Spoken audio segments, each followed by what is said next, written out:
ঘড়িতে এখন বাজে রাত 11টা 20, মানে শীতের রাত, অনেক বড় ব্যাপার।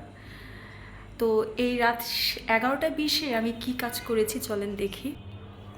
আমার সাধারণত রাতে আমি কিছু ভারী কিছু নেই না, কিন্তু এখন হঠাৎ করে রাত 10:30টার দিকে ইচ্ছে করছে যে আমি একটু চিকেন বিরিয়ানি খাবো।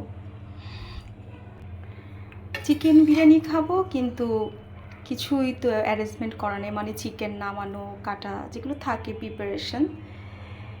কি করলাম, ঝটপট করে ভিজিয়ে গরম গরম ধোয়া উঠছে, গরম গরম ধোয়া ওঠা বিরিয়ানি রান্না করে ফেললাম। আমার কেন জানি আজকে খুব এত ঝরঝরা হয়েছে, দেখেই খুব লোভনীয় মনে হচ্ছে। এখন বিরিয়ানি খাবো, কালকে সারাদিনের দরকার হয় কিছু খাবো না, কেন জানি খুব ইচ্ছে করলো খেতে। কেমন হয়েছে আমাকে জানাবেন কিন্তু। শীতের রাতে গরম গরম ধোয়া ওঠা বিরিয়ানি, এখানটা একটু দেখাই, অনেক সুন্দর। আমার হাতের পোলাও অনেক ভালো হয়, আমি নিজের বলে প্রশংসা করছি না, এটা আসলে ওই যে practice makes a man perfect, রান্না করতে করতে হয়ে গিয়েছে। ওকে, গুড নাইট সবাইকে।